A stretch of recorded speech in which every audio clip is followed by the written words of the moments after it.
तो बनती है, यह रंग जो बिखरे हैं मंच पर अगर समेटने हैं तो जनाब आपकी जोरदार ताली तो बनती है।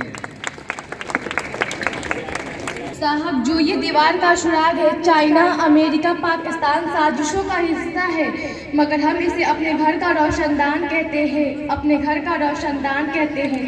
परम सामान्य निर्णायक मंडल के सदस्यों, सभा में उपस्थित सभी गणमान्य व्यक्ति, मैं शिल्पी कुमारी देश के मॉडर्न निर्माण के उपलक्ष्य पर अपने कुछ विचार आप सभी के साथ साझा करनी चाहूँगी। आज़ादी का असली मतलब वही समझ सकता है जिसने कभी गुलामी की हो।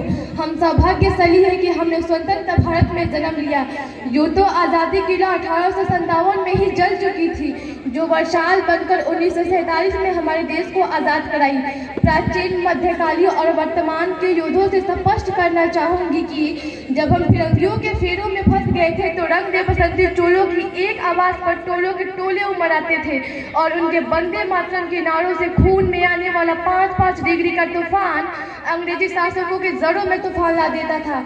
लोग मर जाते थे, मिट जाते थे, फांसी चढ़ जाते थे, तो वे भी अपनी देशभक्ति साबित कर रहे होते थे, क्योंकि ये उस दौर की देशभक्ति की कसौटी थी। उसके बाद 62, 65 और 71 के युद्धों में अपना सुहाग गवा देने वाली औरत जब घर के हालात ये हो जाया करते थे कि प्यार भी भरपूर गया, मांग का सिंदूर गया, नन्हे नौनिहालों की लंगोटियाँ चली गई, छोटी छोटी बेटियों की चोटियाँ चली गई, बाप की कमाई गई, भाई की पढ़ाई गई। ऐसा एक विस्फोट हुआ, पता ही चला नहीं, पूरे जिस्म की ही कई रोटियाँ चली गई और आपके लिए तो एक आदमी मरा है साहब, किंतु मेरे घर की तो रोटियाँ चली गई, मेरे घर की तो रोटियाँ चली गई। वाले हालात पैदा हो जाने के बावजूद भी एक माँ अपने बेटे को सड़क पर दुश्मनों की धज्जियां उड़ाने के लिए भेज देती थी और उसे पत्र लिखाकर ये भेजा करती थी कि अम्मा ने खत लिखा है बड़े ही चाव से, पुत्र मेरे ना घबरा जाना, 1 इंच भी पीछे न हटना,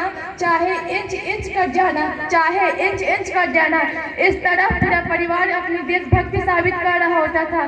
तब देश बलिदान मांगता था, तब देश लड़ जाने को, मर जाने को, फांसी चढ़ जाने को कहता था, किंतु आज देश लड़ जाने को नहीं कहता, आज देश मर जाने को, मिट जाने को, फांसी चढ़ जाने को नहीं कहता।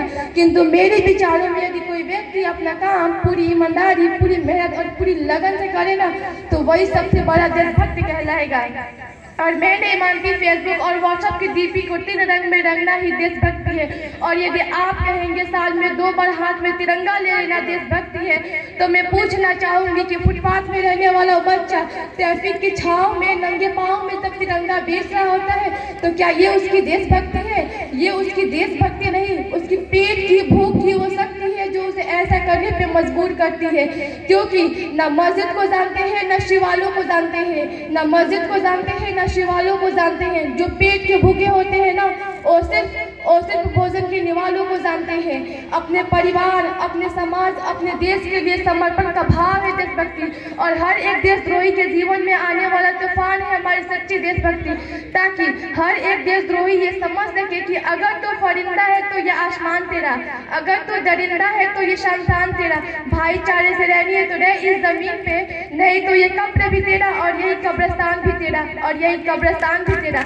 लेकिन एक देशद्रोही से ज्यादा एक देशभक्ति तब आहत होती है जब एक बेटा अपने बूढ़े माँ बाप को वृद्धाश्रम की चौखट पे छोड़ आता है।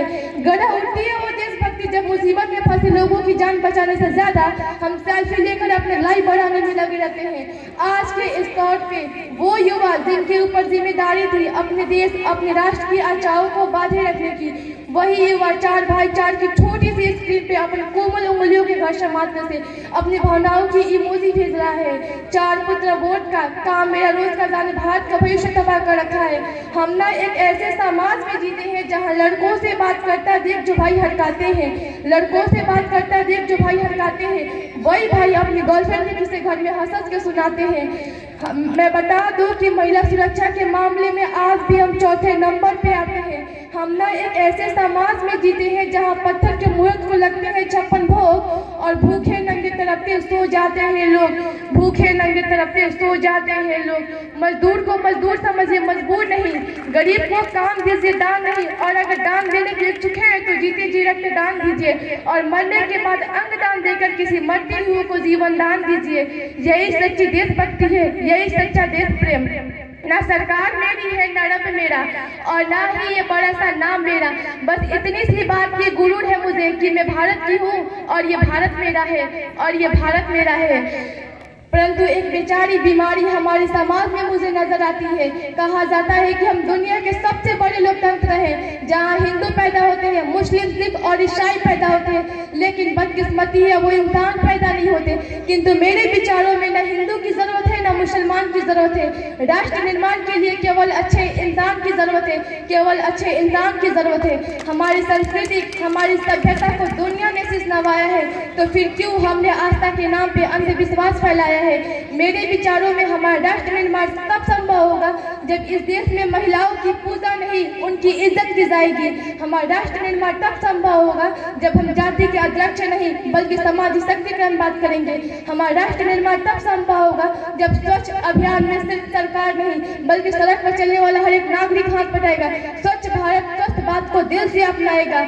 असल मायने में हमारा राष्ट्र निर्माण तब संभव होगा जब मैं, आप, हम सब मिलकर प्रयास करेंगे, क्योंकि हमारे देश की जिम्मेदारी नहीं है हमें आगे ले जाने की, हमारी जिम्मेदारी है अपने देश को आगे ले जाने की, अपने राष्ट्र, अपने वतन को आगे ले जाने की। तो अंत में मैं बस यही कहना चाहूंगी कि उगा हौसला सबके दिलों में बुलंद, तो एक दिन पाकिस्तान भी जय हिंद कहेगा। पाकिस्तान ही क्यों, सारा जहान जय हिंद कहेगा, क्योंकि सारे जहां से अच्छा हिंदुस्तान हमारा, सारे जहां से अच्छा हिंदुस्तान हमारा। हम बुलबुल है इसके ये गुलस्तान हमारा। जय हिंद, जय भारत।